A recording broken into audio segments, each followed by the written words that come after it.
We acknowledge the traditional owners of country throughout Australia and recognise their continuing connection to land, waters and culture. We pay our respects to their elders past, present and emerging. This is Cheryl from Dja Country. Welcome to the Beyond 90 podcast, episode 77. My name is Cheryl Downs. My pronouns are she, her. I've got two terrific people on the podcast with me today as well, who actually ran it solo last week or as a duo. We've got Eric and Madge. Thank you very much for doing that last week when I was just chilling out and really just enjoying a bit of a holiday amongst all the football that was going on. How are you both? Yeah. Oh, okay. Yeah. Still enjoying a few days off before we get back into the work grind. So that'll happen this week. So enjoying the last of the holidays. Thanks very much, Madge, for jumping in. And like I said, thank you both very much for going through the podcast 76 for us. This time, 77, we're getting up in numbers. Steffan's just joining us on the podcast as well. Thank you, Steffan, for joining it. And I think it'll be good in the context of having some good conversations about the matches in the dub that happened this time around. But first off, let's talk about history. So history, cap number 77 to coincide with episode 77 is Trena Youngblutt. Now, I have to apologise and say I haven't done as much homework as what I normally do, but we know that Trena made 13 appearances. She debuted in 1994 as so many other players did. And there's a great article that you can read on the Grassroots Football Project. So I probably recommend everyone to jump over there and have a bit of a look. But Trena did hail, I think, or played some of her football in Brisbane. But if I look back to, I'm just trying to have a look, Kingscliff Club in the 1980s. I don't know if that's before anyone's time, and I don't know how strong and wild the Kingscliff Club is these days, but always good to see a Matilda from another area and from another club.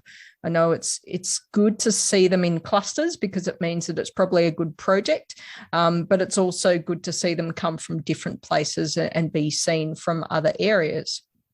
Anyway, shall we talk about hot topics of the week? And I haven't got too much in my list. The only thing I've got, although something else springs to mind, I think Copa 90 put down Mary Fowler as one of their players to watch. But the only thing I've got in the news is something that's probably on the top of everyone's list, COVID.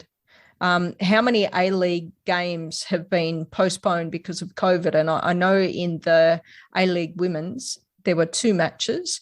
In the A-League men's, it seemed like it was most of them. I'm not too sure. Eric, do you have any knowledge of how many men's matches were cancelled or postponed? Previous round. Let's see how it's moved into football. So I don't have this to hand, but we don't have the best audio there from Eric. It's a little bit blowy, so we might just let Eric work on that a little bit.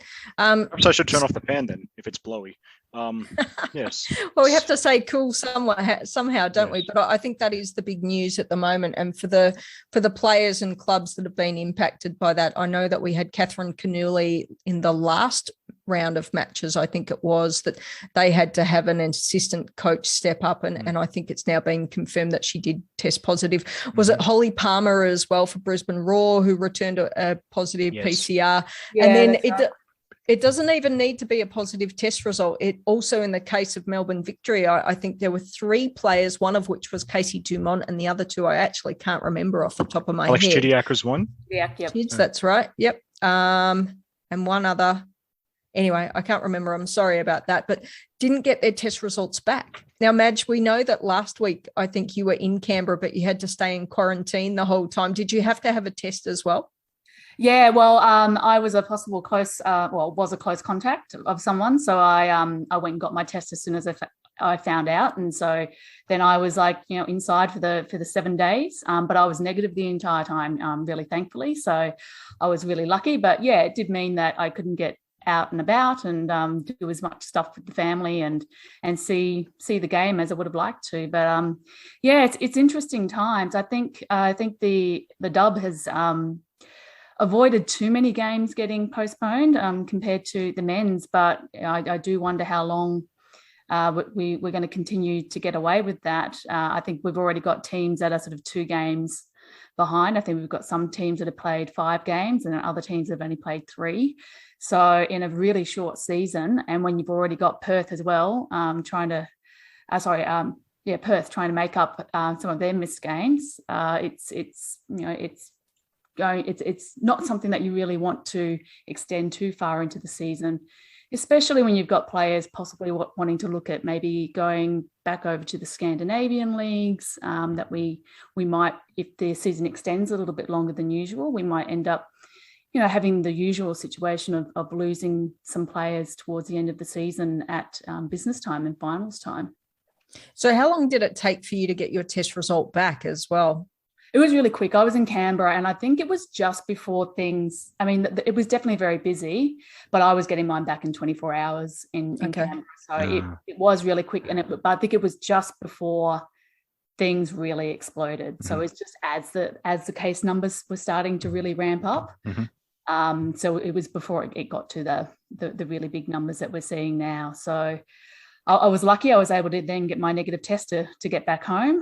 But look, I even saw, I think Katrina Gorry on her Instagram feed was asking if anyone has any rapid antigen tests around Brisbane and the Gold Coast that she could get. So I think also with the provisions that have been put in, one of the issues is actually getting access to the rapid test for the players to even be able to, go through the testing regime that's in place.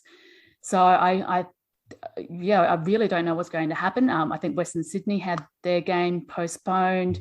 We've got 5 games coming up this week, 5 or 6. I've got the list here. So we've got Perth and Canberra on Wednesday.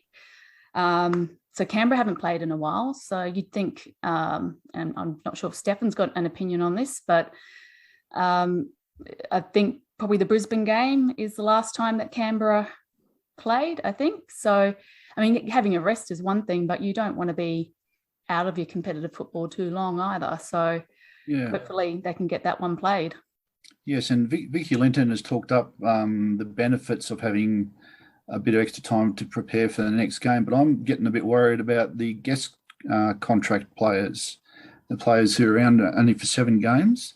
Some of them are on time limits, I know. So we may find that if we keep getting suspended games, that some of those players don't end up playing their full 7. So that'd be a real shame as well.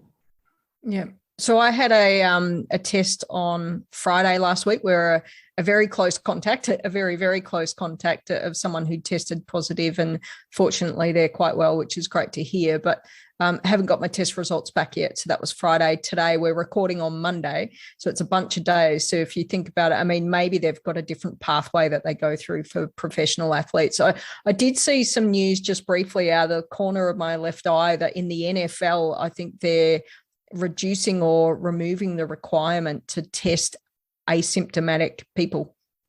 And I wonder whether or not football will start going down that pathway. It might only be that football or any other sports, because I don't know how long it can go on like this. And even in the community, they're changing the rules around whether or not you need to get tested to go to work, and if you've been a close contact and those kind of things. So it will be interesting. I think Stefan raises a really valid point around the impact of those players who are only here for a certain amount of time. But number one, we want all the players to be well. I imagine, and I haven't kept an eye on it, but spectator numbers may be quite down at the moment as well. I know a lot of people don't feel comfortable going out into those, not those sorts of environments, but just going out in general. But Eric, you're probably someone who generally does feel comfortable going out to football matches, but acknowledging that at the moment New South Wales is in probably the hardest position of any of the Australian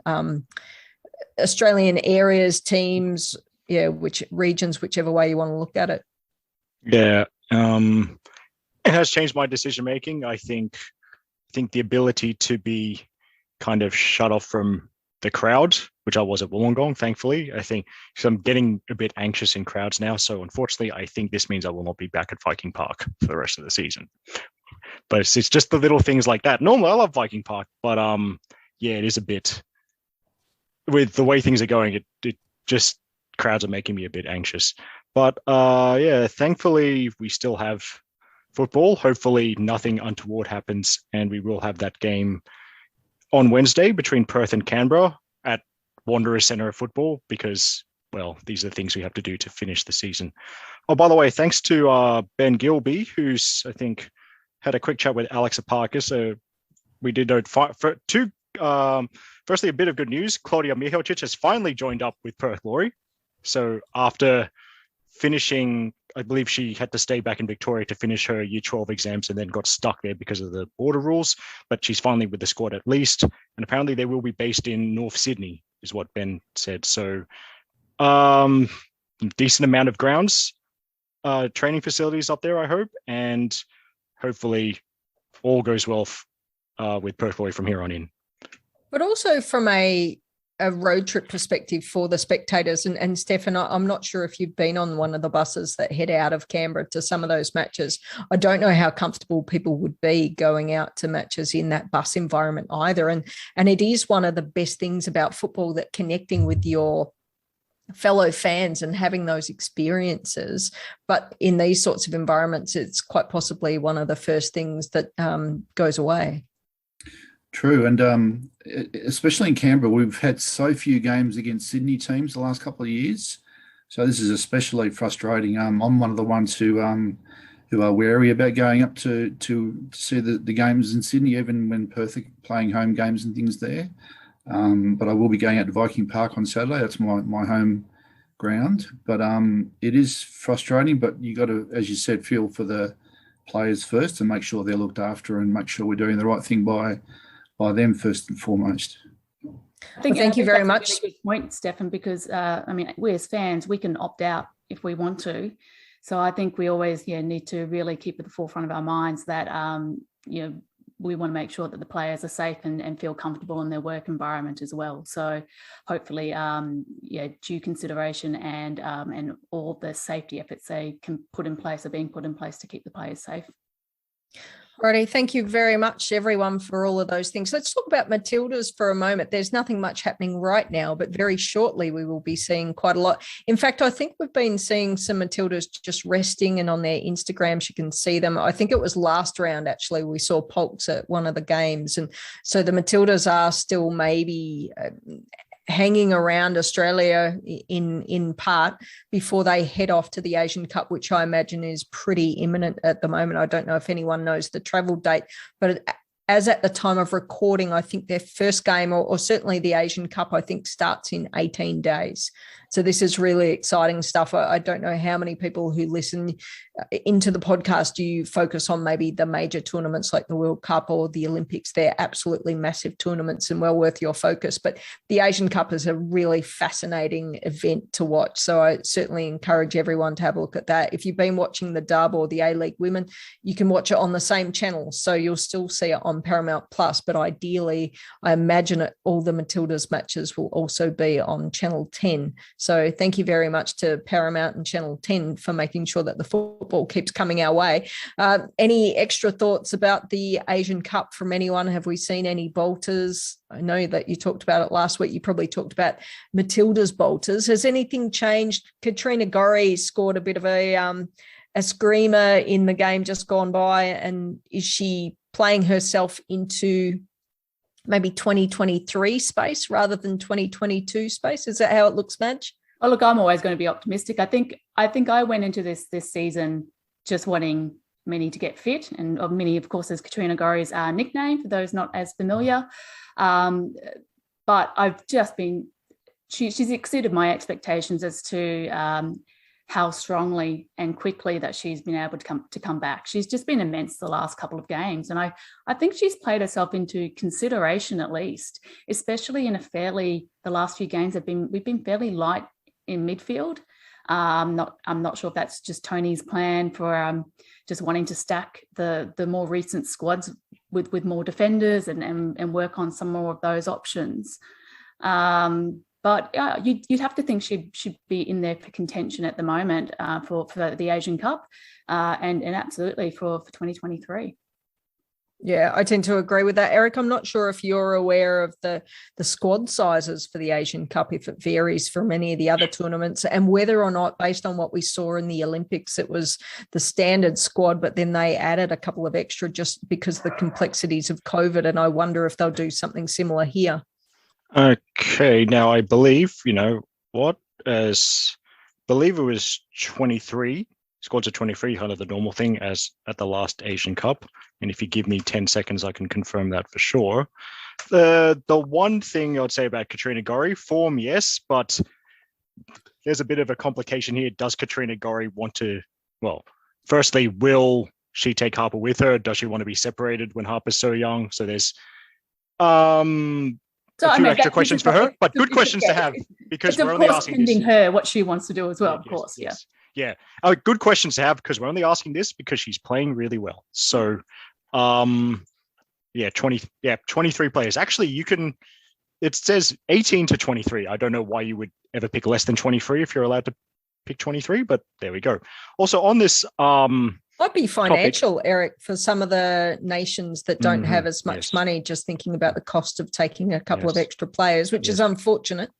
Yep. Also, Lauren, I did notice, as on the Wikipedia page for the 2018 Asian Cup, it does talk about the preliminary list of 50 players. And I was listening a few weeks ago on the Sky Blue Stories podcast, Sydney FC fan podcast, but Courtney Vine said she was on that list of 50. So let's wait and see. All right. Sounds like a good list. I haven't seen it before. Can I ask when the squad's due to be announced? Do we know that? Nah, I should have seen that question coming. Can you give me another 30 seconds? But it'd be soon.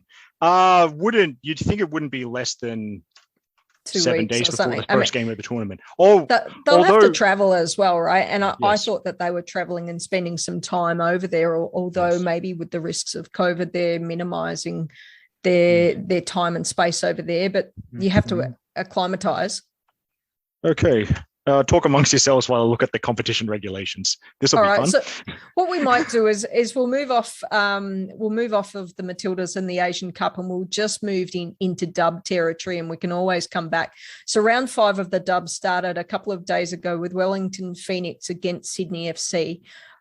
Look, I have to say, I watched some of the match and it just got to the point where it wasn't comfortable to watch it. I'm really feeling for Wellington Phoenix that, they're such a young bunch of players, and I already talked about it previously, that I thought it's such a short amount of time to actually build a club, build a team, that putting them in that environment after a couple of months is pretty difficult. And then coming up against a team like Sydney FC, who had not a great result, I think, in their last match, and probably wanted to come out of the gates and really demonstrate that they are top of the table, or one of the best teams out there. So it was uncomfortable to watch for me. It was a 5-0 victory for Sydney, but for me, I had to stop watching. It wasn't something that I enjoyed. I don't know if anyone's a Sydney fan out there or thinks differently than what I thought. It certainly, and we've got some post-match audio, which I'll tack on to the end of the podcast for people who want to have a listen to that as well. Certainly Gemma Lewis, the coach of Wellington Phoenix, they're talking about all the lessons that they're learning. So you don't always have to win to learn lessons. And certainly, in fact, losing is quite possibly better sometimes to learn more lessons. But it needs to be a little bit balanced, I think. And if it's a little bit too hard, it's a difficult situation. Madge, your thoughts? Did you watch that match?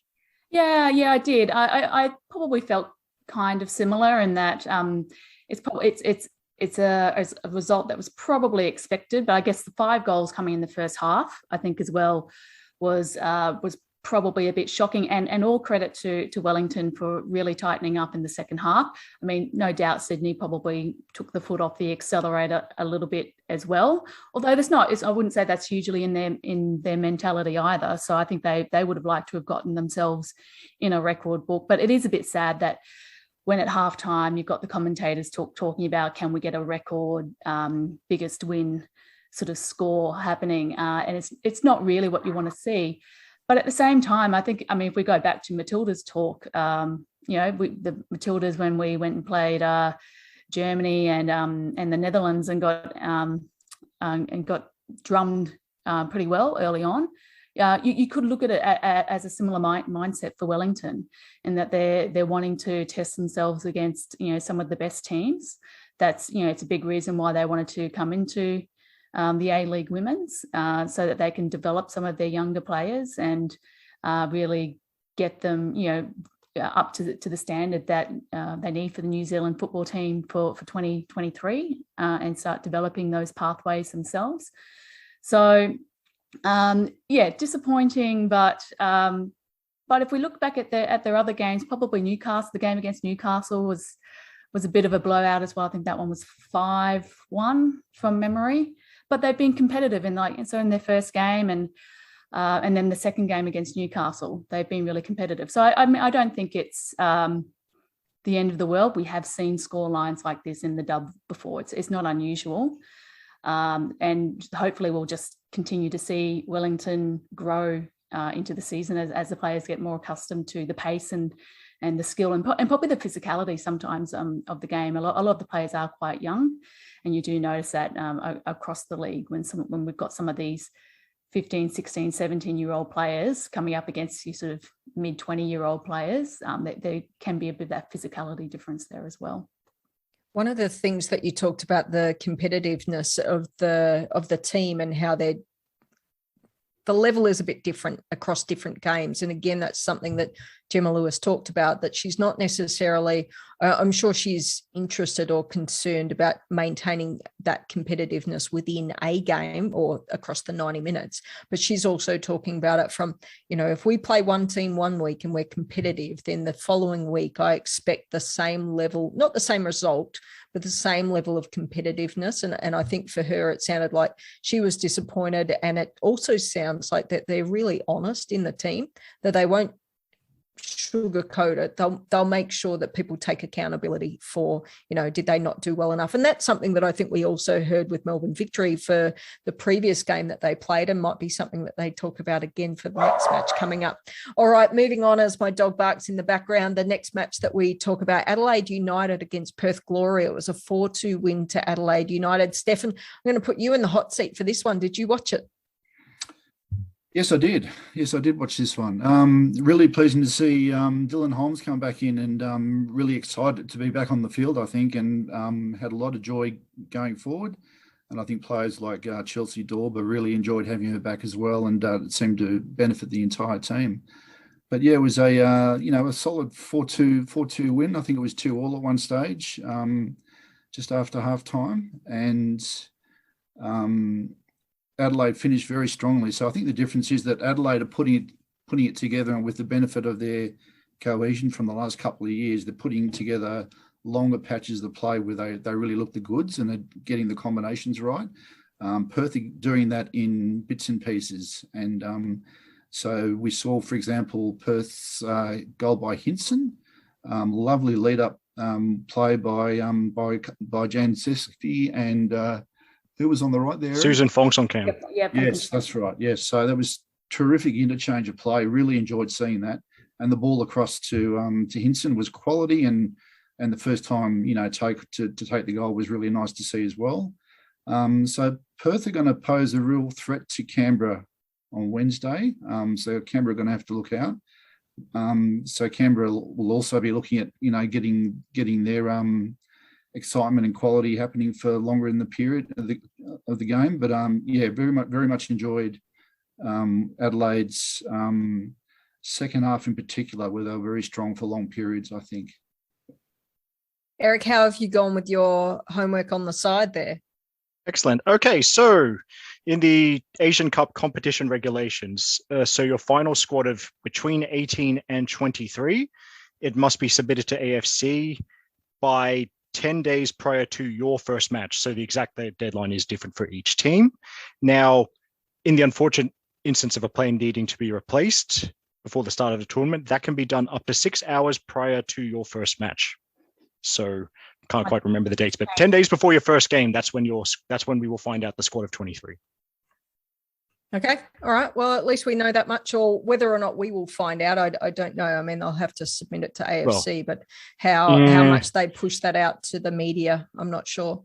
I feel like that is going to happen straight afterwards. I feel like that would be the same day, surely. I just don't believe anything sometimes, Eric. When it comes to squads, I think they try and buy as much time as possible. And certainly in the times of COVID, I mean, we really don't know what will happen. But thank you for doing that. The next match that was on the calendar was between the Western Sydney Wanderers and Canberra United, which was postponed.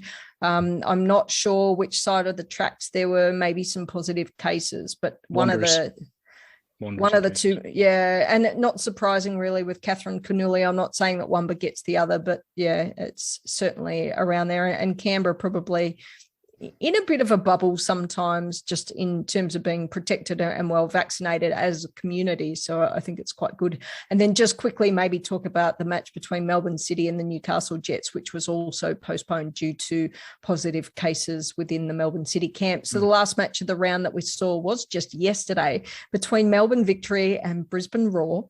It was heading towards a lovely draw, which I think would have been a great end result. And then something happened that I wasn't overly happy with, but I need to bite my tongue. I am always team ref. I have to say that. I'm always team ref. In this case, I don't know. Let's do a show of hands on the call. Was it a red? I'll be different. I like, Eric, you have to know that when you put your hand up, because of your virtual background, it actually disappeared. Yes. So that works perfectly for me. Clearly the better human being is taking precedence on my screen. By the way, that reminds me, shame that the Denise Derby was postponed due to COVID cases. But where's my hand? There we go. So yeah, I think I did read a good thread on Twitter by Kiana, yes, Kiana Roar at Kiana Roar, who has a weird display name at the moment. But anyway, but she just basically said it's not just things like point of contact. There's a bunch of things that need to be taken into consideration, like the speed at which a player flies in.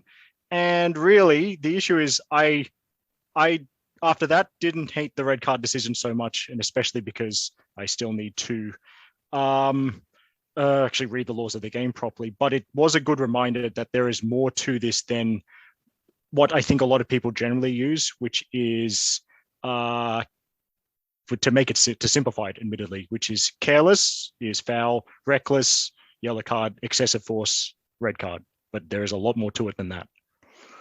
Yeah, I think she summed it up that probably what sold the red card was the contact on the ankle on the weight-bearing leg. So I guess where I land, it's one of those ones that if it hadn't been a red, I don't think anyone would have been complaining. I think if it had been a yellow, it would have been, okay, fair enough. And also considering some of the other calls that we've seen recently in the dub. But then Kiana did also make the good point. There's no use comparing decisions between games and different referees as well. Games all have their different contexts and different referees seeing things in slightly different ways when there are all of those different considerations to take into account. So yeah, I mean, it may be a little bit on the harsher side, but at the end of the day, you don't go in studs up into somebody's ankle. If you're going to be doing that, you're going to be leaving yourself open for a call that doesn't go your way. So that's probably where I'd land on it. But yeah, so I don't know, Cheryl, if you want to add in your. I'm going to let Stefan go first, actually, and then I'll add my thoughts. Yeah, so I read that thread as well, and there were two things that struck me about it. One was about the prime consideration is how much you're endangering the other player. And one of the other points is about point of contact. So yes, the point of contact was there on the Cooney-Cross one. The other one that we saw on the weekend, the Sarah Carroll one, there was sliding force. That was a big one. Yep, and the studs were up, but there was no contact from the studs. So that was an interesting point of view on that one. So the contact with that one was on the thigh. And not on a supporting leg as well. So yeah, a little bit different. Yeah. Yeah. So that was an interesting viewpoint of that, because my immediate response to that one looked like it was endangering the opponent. So yeah, I agreed with what Simon Hill's sentiments, I think, and with you, Madge, as well, I think. So I thought the yellow would have probably been okay, but for the Kyra one, but as you said, why put yourself in that situation? Take it out of the hands of the ref. So yeah. Yeah, fair call. And we did talk off air a little bit about VAR, and I'm happy to throw that back in the mix as well. And no, quite possibly doesn't necessarily come into consideration for this. It might be more around offsides and goals and those kind of things. But for me, bear in mind that I'm looking at this with a lens of being an extreme Kyra Cooney-Cross fan, being an extreme Victory supporter, but also being, I feel like I said, I'm team ref. So, and I acknowledge the very hard work that the referees do every single day, whether or not they've made a great decision, had a great game or otherwise. I don't know the laws of the game to the degree that anyone out there refereeing a match does. So I don't want to challenge them. But from a spectator's perspective, all I thought was that I didn't think that the contact was necessarily late. I thought it looked like, to me, on the camera, on the video angle that we saw, which takes out the context of everything else that you can see. So it's always harder to watch a game like that. It didn't look like it was late. It was a contested ball to me, maybe a smidge late. I think when she went in with her boot, I don't think her studs were up when she started, but then with momentum, I imagine that the foot has probably leveled out a bit to the point that the studs were probably showing. So, that would have gone against her. But, the decision is what the decision is. And I think from then it changed the game significantly. So for me, that's something that, referees are there to judge the game or referee the game in terms of the rules of the game, and I get that, but I think it changed the game beyond what it should have or could have done. But yeah, no hard feelings. Still team ref. Yeah, but on to the game though. If we want to talk about the details there, let's talk about the game. I think both teams, they both have issues. I don't think Victory were asserting any sort of amazing dominance. No, not at all. Yeah. I did joke as the game started, because the first few minutes Brisbane were looking good, and I was like, this happens every game. We look good at the beginning and then we bottle it at the end. And then Jessie Rashart passes the ball past debutant keeper Mia Bailey to gift Melbourne Victory their first goal. So and then the second goal from Victory was contentious as well. Again, we'll give that to the refs. They're probably in a better position to see if the ball wholly went over the line. I'm not 100% convinced on that one either, but we'll leave the decision. But if you had VAR, you might know. I don't know. Well, that'd be goal line technology, which is apparently is a lot more expensive than even VAR to implement. So yes, it is. Chips and microchips in the ball and all that. Yeah. Why not both? Mm-hmm. Well, I don't know if we want to go back. How about we pay the players with that money? About VAR. No, good point, Eric. Yeah. So, I think it's one of those games where I think both teams, Victory weren't making a heap of attacks on the raw goal. I think after the first, I was really proud of Mia Bailey actually sort of stepping into goals for Brisbane. I think she had a really great debutante game. Besides the two goals, really the first one, nothing she could do about there. But I think she came up with a great save for probably Victory's best other chance of the game that Catherine Zimmerman probably should have done a little bit better on. Just didn't quite push it far enough past Bailey. But yeah, so they're both interesting teams at the moment. I think Victory sort of have some quality players to still come back in, but then they're losing Williams. Yep. But then hopefully they'll get back Melina Ayres at some stage. So, and Chids was a big player in their last match as well. So to have her not be available, I think was different. But anyway. Yeah. So it's an interesting game. So it's one of those ones where I think Victory probably have gone down a little bit in people's expectations about where they might land at the end of this season. And it's going to be, but they had some big losses last season as well and really came good towards the end. So it might be a similar situation when they get some of these players back. Brisbane's been similar. We've been waiting for Katrina Gorry to get back into form. Hopefully when we get Holly Palmer back in. Nat Tatham, of course, came back from her first game back after her ACL injury, and she came up big with with a great assist there for the goal that put Brisbane ahead.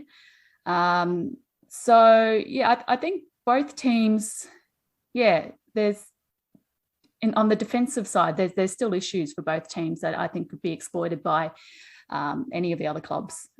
Put you on the spot, Madge, and maybe everyone else have a think about who you thought was the player of the round, which we haven't necessarily talked about generally. But I mean, that was definitely a big game. You might want to cast your mind back a little bit to the match between Sydney and Wellington. But in terms of contests, I kind of feel like the Victory Brisbane match might have given the bit.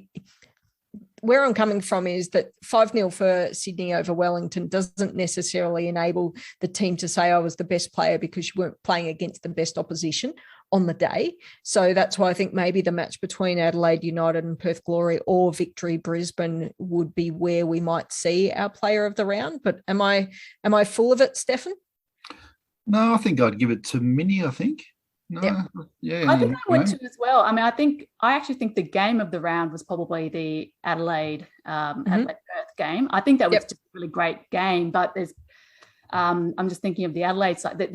There were a few standout players, whereas and you know, not to put down anyone else from the Victory Brisbane game, but I think Minnie was the standout player. Yeah, I think really controlled the game. So yeah. Was I the only one who saw that goal coming? You could just see her on the ball, and I've seen Minnie, I mean, obviously miss from there as well, but you just watch it and you're like, well, she had a go with the first goal that Maisel couldn't collect, and then Larissa Crummer put it in. So yeah, she was in the mood. She was in the mood for one of them. Yep. It looked like Kyra Cooney-Cross was in the mood as well for a couple of the shots that she was having on goal, which were about 300% wide of the goal most of the time. But it, you know, good to see that she's happy to have a shot out there. Eric, your thoughts? Would you give your player of the round to Minnie as well? Let me just think. Or is this where you talk about Mackenzie Hawkesby? No, not yet. Hey, no spoilers. Now I feel like Emily Condon. Yeah. I think showing once again a goal and an assist. And just I think just the way her technique is, it's so brilliant. She's one of these rare players that can take set pieces with both feet. I think we saw that both right-footed and left-footed corners in the game between Adelaide and Perth. And it's just once again, I think carrying on from last season where I think she got 4 goals and 4 assists from midfield, which, you know, in a short dub season is excellent. So Emily Condon, she's another player that's kind of on that fringes, and I feel would be one really good, or even in her case, another good dub season away from perhaps making a Matilda squad. Yeah, it was a round of great goals. If you look at the nominations for goal of the round that I think the A-League account has up at the moment, there's some fantastic goals. I think actually every single one of Adelaide's goals were great. So if you want to go back and look at the highlights of those, and even I think, and the goal that's there in the goal of the round for the Sydney goal, low score was another absolutely screamer from outside the box. So some really beautiful goals this round. So there's been plenty to enjoy, that's for sure. All right, maybe we'll take a quick look at the table, actually. So we've got Sydney on top there. They've only had 1 draw, and apart from that, they're cruising along pretty well.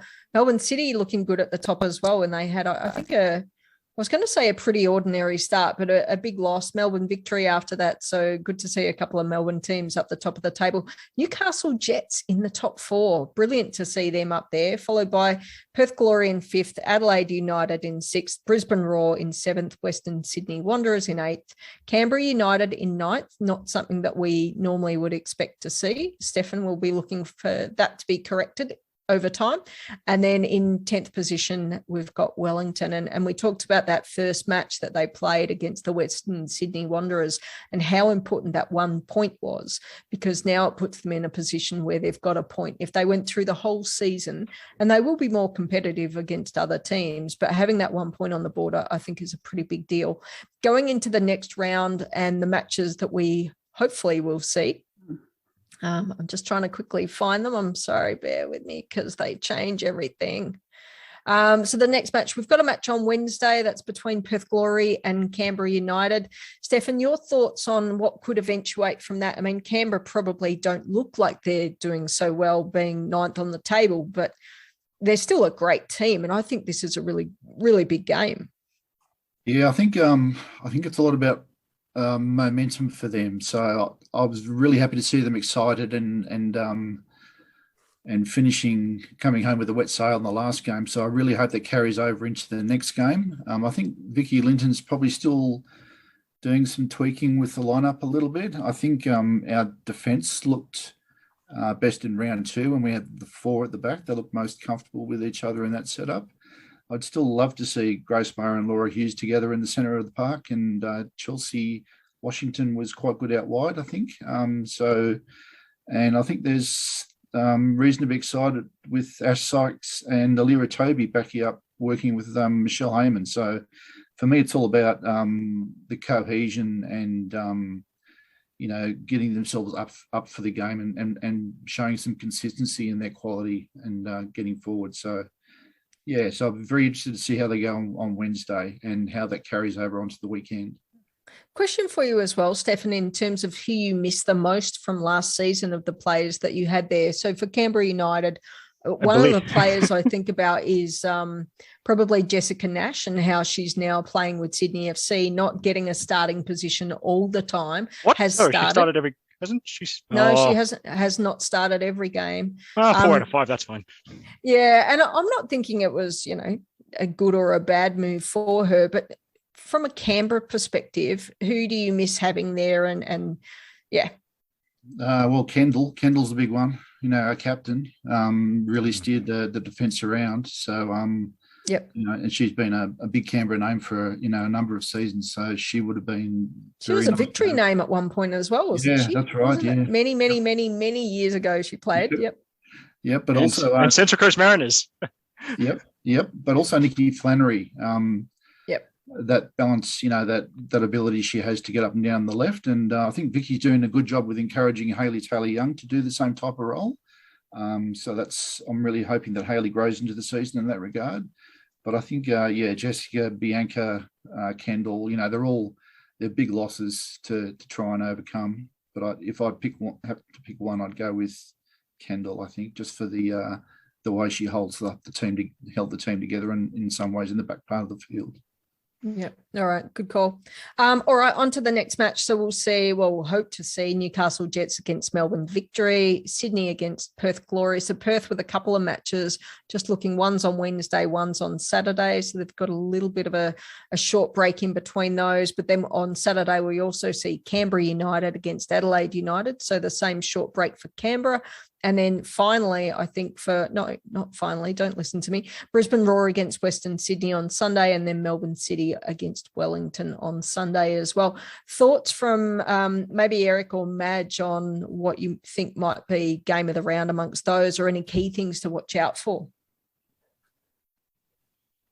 Canberra, the rematch between Canberra and Adelaide, I think. Yeah, I think that one as well. I think that one probably looks like game of the round. Hopefully Canberra can get some form going, because I think Adelaide are looking really good, and if Canberra can get some form going as well, I think that could be a really good game. I tend to think that Newcastle Jets against Melbourne Victory could be a big game as well. Thinking about Newcastle haven't been doing too badly, and Melbourne Victory probably not at the top of their space. And also with Kyra Cooney-Cross getting the red card, she won't be travelling to Newcastle. So it will make things look a little bit different for them. But anyway, they're the matches that we will see should catch us up to the end of match day 6 of 14, which means that we're getting through the dub or the A-League women faster than you want to get through it. All right, some signing news, not necessarily from the dub or the A-League women, but for NPLW from Canberra. Yeah, so some news out of Canberra, Croatia. They put out releases on the 23rd and the 26th of December saying that they're 2 players who've been in the Beyond 90 Team of the Year the last 2 seasons, Golden Boot Brittany Palombi, who's been Golden Boot for a few seasons now, and their important midfield engine, Krista Hagen, have re-signed. So that will be very welcome news for the club, given that we're hearing noises from Grace Gill that she may not be putting on the boots this year. So she'll be a big loss. She changes the game, Grace, when she comes on the field. But yeah, some really good names to have back in that team, and will give them a lot of confidence coming into the next season. Canberra Croatia. Oh, Grace, you'll be missing out. Get the boots on, get back in there. Yes.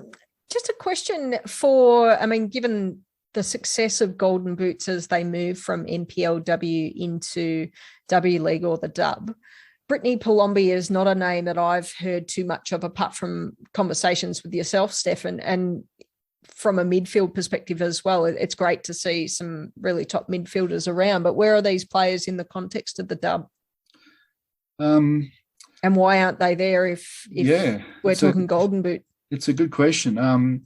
Brittany's got a lethal left foot, and the defenders who play against her tend to know what's going to happen, but they can't stop it. So I think when you step up that next level, the defenders would probably be able to deal better with the knowledge of how she plays and the sorts of movements that she does. But you give her space and time on that left boot, and it's just absolutely lethal. Like it's she scores, bags of goals each season, obviously, as the Golden Boot. But so one of those players where you know what she's going to do, but you can't stop it. So as a defender. Yeah. And Eric, I don't know your thoughts as well, but sometimes those Golden Boots, they go, they jump into the Dub and they do really, really well. But from a Victorian perspective, Melina Ayres obviously has been massively successful, but I don't think that she's replicated that success anywhere near as much in the Dub. And apart from being Victory's Golden Boot last year? Yeah, but still, I don't. She's not going to score 30 goals in a Dub season, Cheryl. Correct. I just don't think she's reached the same heights as what you see her in there, which, the NPL competitions are what they are. There's not the consistency across all the teams, but nor is there in the Dub either. But then another player that springs to mind was from many, many years ago, Tiff Eliades, who is still playing with Melbourne City, I think, at the moment. Is she on their team sheet or is she on Victory's? I can't remember. She's on Victory. Yep. There you go.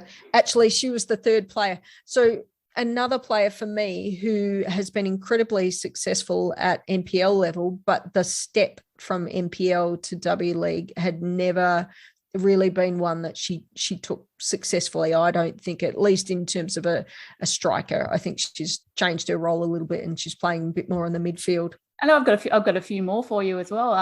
Shay Connors was the Golden Boot from NPL Queensland, and she's stepped up to the Brisbane Roar.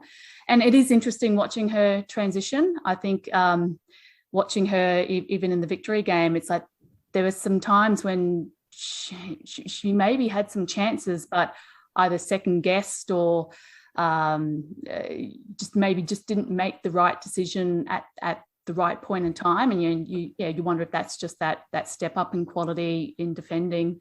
And then you can look at even Northern New South Wales, and I think Gemma House, I think she was playing for Newcastle. She was a runaway Golden Boot winner in that NPL competition. I think the step from NPL to the Dub is still a really big one. But it's good to see more players taking the step, and then you can only test yourself and test yourself against that better quality and see if they can grow into it and step into that competition. Thank you for that. A little bit of support always goes well. All right, let's talk about Queens of the Week. Steffen, you're the first person to have done their homework, so that means you get to go first. Yeah, well, my homework was actually last week's homework, or last pod's homework that I didn't put in because of Christmas. So I've really enjoyed the introduction of the Phoenix into the competition. There are 4 or 5 players there that really catch my eye, and I love hearing Gemma Lewis talk about the team and how she's going about things there. But one thing that really impressed me was Lily Alfeld's press conference last round after the game, and just seeing how passionate she is about leading her team. She's also, I think, probably the form keeper of the competition. So she's having a wonderful season so far, and I hope that continues. And she's just a credit to that team and its introduction to the league, which I've got to say, I know it was a 5-0 loss and they got found out down Sydney's right. But there's lots to enjoy about what they're doing as well. Some real quality in some of those players, and they're playing, and they're young and they're playing without fear, especially in the front third of the field. So players like Alyssa Wynnum. So it's very much enjoying it. So Lily, you're my Queen of the Week. Thanks very much for that, Stefan. And I'll jump in and throw mine out there as well, just for continuity, just because it's another goalkeeper. And I would have said Lily Elfeld probably for the past couple of weeks as well. This time around, I'm giving a shout out to Melissa Maisels. Great to see her out there after not starting or not having any real game time for 4 years. She's been across a number of clubs. So she's been at Melbourne Victory, she's been at Perth Glory, she's been at Canberra United, and now back with Victory again. We did an article on her not that long ago. I think it was Tanner put together an article. She's a plant-based athlete as well. So I think she's looking incredibly fit. I think it's great to see her have an opportunity to be out there and to think about the work that the goalkeepers put into the game, and they're probably the least substituted players out there. So it's really hard, I think, to be a second keeper. So yeah, for me, Melissa Maisels, great job. Great to see you out there kicking goals. Not necessarily, but you know what I mean. It's always great when it happens, though. Send the keeper off. Yeah. Well, there you go. There's a challenge for you, Melissa. We love to see you get out there again and maybe have a starting position or not, because I love seeing Casey out there as well, to be honest. But let's get a keeper goal. Love to see it. It's never happened in the Dub, has it? I have no idea. It's a good question. Is that a question for Lockie? Or Eric? Right. Lockie or Dale? Can do his homework. Dale? No, that will be asking Lockie or Dale. That will be the extent of my homework. So, get into it, guys. Maybe there's been a penalty. There may have been a penalty at some stage. But Oh, that counts. Yeah, I think that counts. Probably Bubs. Wouldn't surprise me. All right, cool. Yep. Madge, Eric? Yes, what? Oh, Queen of the Week? Okay. Yep. Yeah, so my Queen of the Week, well, it goes back to Thursday night's game between Sydney and Wellington down in Wollongong, and Wollongong local Mackenzie Hawkesby had the best possible homecoming, scoring a first half hat-trick.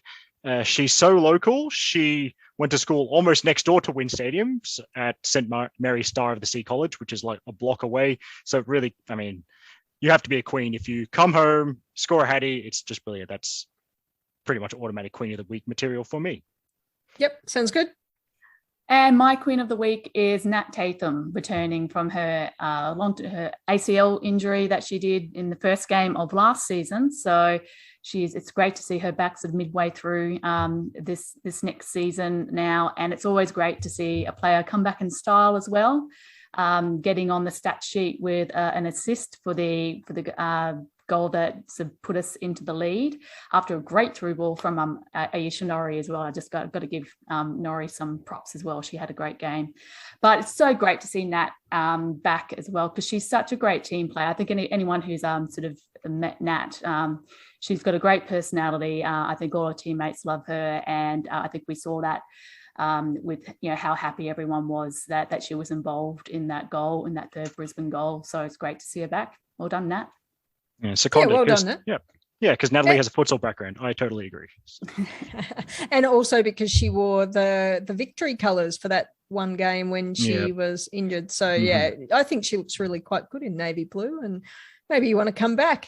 Up to you. All right. Well, that's the end of the podcast. On behalf of myself and the crew behind me and the crew who put everything together on Beyond 90, thank you very much. Thank you for 2021 for paying attention and listening into us as well. I appreciate that. Got a big year ahead of us for 2022 coming up, no doubt, with the Asian Cup, which we talked about. After that, we'll have the Dub will continue as well. But shortly after that, I think around about the 15th of January, we start seeing some of the leagues overseas coming back on the ball as well. So it'll be great to see them out there. And it's all big news until we get to 2023 as well for the World Cup. So keep an ear out. Make sure that you're talking football, getting it in front of people's faces, because we want it to be the biggest and best event that we can ever host. Alrighty. Thank you very much, everyone. If anyone has any thoughts, reviews, opinions, ping them to us. We'd love to talk to you, and we'll talk to you again soon. All right. Bye-bye.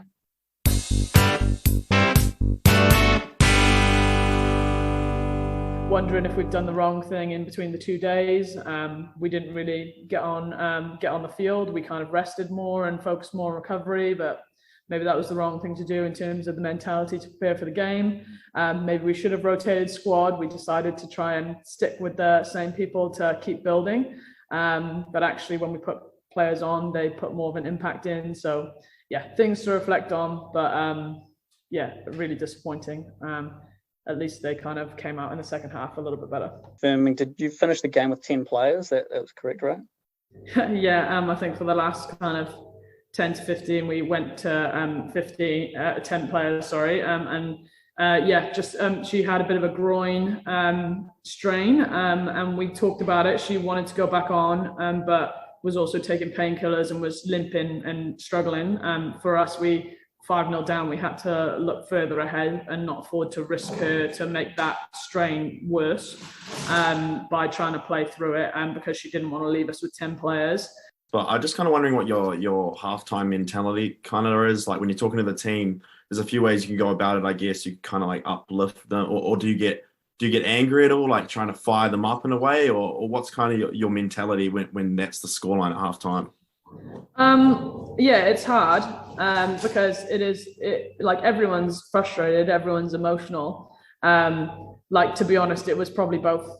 It was a case of they needed to be held accountable, and they needed to be kind of pulled up on a performance that wasn't good enough. And they know that as well, though. So you kind of toe the line a little bit with that. You're 5-0 down, you're not playing great.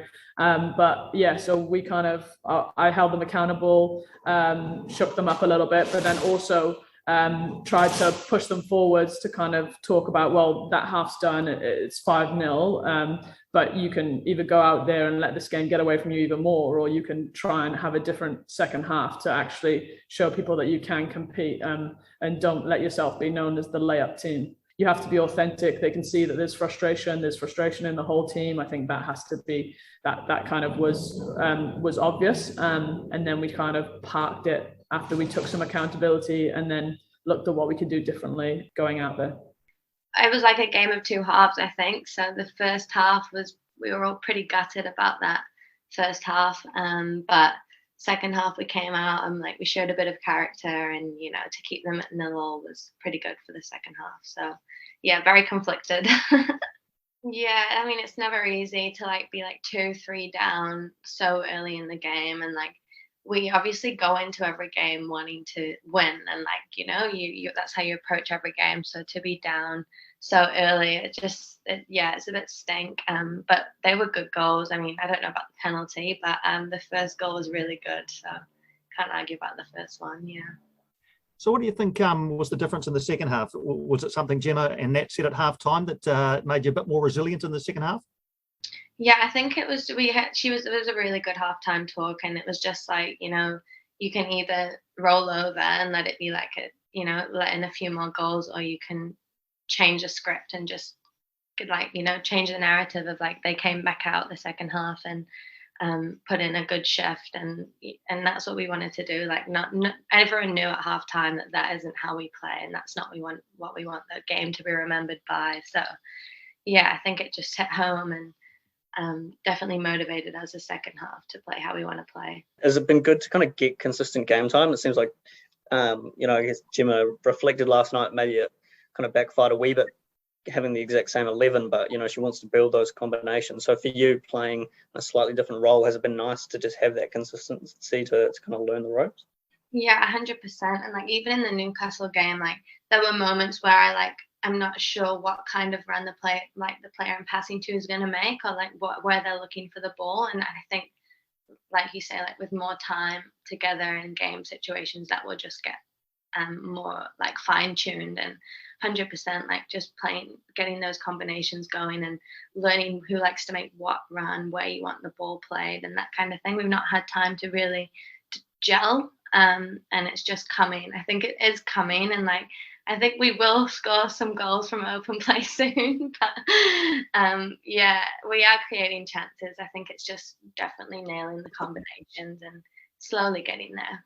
Yeah, and just a final one, how are you finding too, backing up against these same teams? Because I guess it must be pretty hard when, you know, Sydney are one of the best teams in the competition, and, you know, 2 of your first 5 games have been against them, where some of the teams, I guess people would probably naturally expect you to be quite competitive against, you haven't been able to play yet. So is it hard to, when you kind of haven't had those opportunities to play a lot of different teams, that you are playing the same ones, you know, back to back? Yeah, and I think as well, like, I think that kind of played into the inconsistency, is like playing so well against Newcastle, and then like knowing that we're playing Sydney again, who we know are a really good team, and like we just lost 3-0 to them the week before, and like you really have to like get up for it, because like we just lost 3-0. We've had a good performance, but then like we know Sydney are playing really well.